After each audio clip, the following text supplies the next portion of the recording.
circling back around to what you said about lanterns, what were you going to say? Well, it's all of 30 seconds.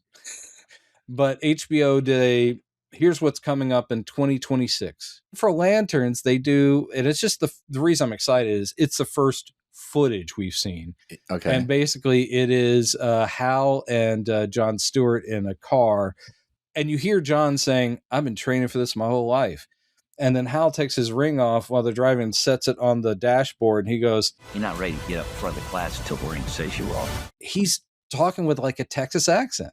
They've given Hal Jordan, he's like a Southerner, which makes sense. Kyle Chandler did, Friday Night Lights forever. But I was like, wow, it's kind of what I imagined. Like when I wrote my script a million years ago. Really? Well, I thought someone who would have been awesome at the time would have been Dennis Quaid. And again, that's how far back I wrote that script. We're talking late 80s.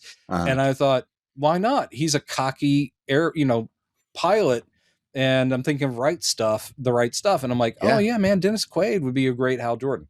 But yeah, so Kyle is like going, and then he veers the car. He rolls out of the car and the car goes off the cliff with Jon Stewart in it. And I guess it's like teaching him a lesson about you're going to have to learn not to rely on the ring or whatever. But it is just like 30 seconds. I'm like, and of course, we don't even see any ring action. I mean, there's no green light, no costumes, but I'm just like, oh my God, that's Hal Jordan talking to Jon Stewart. And I did this. Where is Hal Jordan from in canon? I mean, they've never really said, but I mean, Coast City is where he ends up living. And his brothers, I love the fact that he's got like two brothers and they both have H names. It's like their family went crazy with, they live, I think they all live in California. I think because Coast City is supposed to be LA, clearly. Right. And the brothers don't live far away. So they come and visit Hal with their kids. It's like, there's your Uncle Hal. So I think he is supposed to be kind of a California native, but making him a Southerner or a Texan, I got no problem with that. Yeah. I just like that it's like, oh yeah, okay. For one thing, it's just never established in the comics. So why not? Yeah. Man, I can't wait. I can't wait either. And again, it's like, dude, you're only giving me 30 seconds. It's not even like, where's our trailer, dude? Before the end of the year, hopefully. Do you think, who knows what they're going to do in DC? Do you think, in the DCU, do you think Hal Jordan, do you think they'll ever do the Parallax storyline with him? I hope not. Mainly because here's the thing with Hal. With Lanterns, they're clearly, sadly, skipping over Hal. With Lanterns, he is going to be a Green Lantern, and they're going to keep Guy Gardner. Love it. But the idea is, I think we've missed Hal's golden days. So we're setting up Jon Stewart. If you skip over a classic hero story, you don't want to cut to him being the bad guy. For the people who aren't familiar with the comics, I'm just thinking for myself. I would think it'd be such a shame to have Hal be someone we just met and now he's like evil.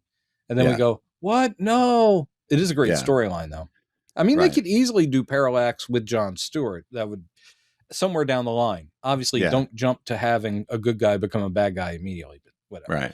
I love it. As long as we get some fucking Kilowog in there, sorry for the language, but as long as we get a Green Lantern Corps, I like the fact that this is like Earthbound and plain clothes, as long as it, ends with them back on Oa or something. Right. Opens up to like sci-fi craziness, and that's what I want, man. Yeah. And maybe it's a thing where, unlike, we may see the difference between them and Guy Gardner, because Guy Gardner's just wearing that leather suit all the time. It's his uniform. He's been bought. It may be that when the other Lantern Corps members activate their ring, their suit, it's like in the comics where their suit comes with the ring. I would assume so. And we never see Guy out of his uniform in Superman. So, or his one cameo in Peacemaker.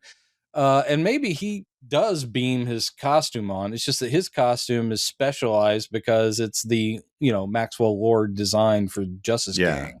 I kind of think he just has it on all the time, and because that's probably in his contract, he has to keep it on. Yeah. Well, he's got to keep the brand out there. But I wouldn't mind if he does show up in Lanterns and he's just in like whatever douchebag stuff he usually wears. And he's just like, hey guys.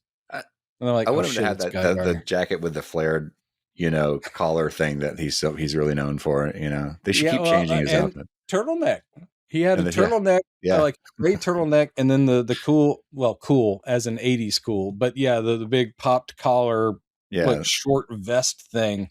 His costume, if nothing else, I like how they're like, maybe there's a subconscious way you make your costume. It was later in the 80s and 90s when they're like, even the aliens are wearing exactly what Hal's wearing. And they're like, let's break it up a little bit. So you had, Kyle Rayner's outfit was very different because he's an artist. He came up with a whole different thing. And Guy's is different. And John's ended up being different symbol here and all that stuff. So I don't mind if they play around with that. I wonder if they'll even bring up like Hal wears a mask, and John in the comics did when he first started, but they probably will mention it. Yeah. And Guy never has. Yeah. Cause he wants everybody to know his face. Yeah. He wants himself to be known. Like, dude, I just saved you. This guy. Yeah. Yeah. Guy, why would I cover this up? Yeah. Why would I cover this up? So that got me pumped. It's too long to wait though. So we got Supergirl coming and Lanterns coming, and I can't wait to see what they do. Yeah. Always follow the P.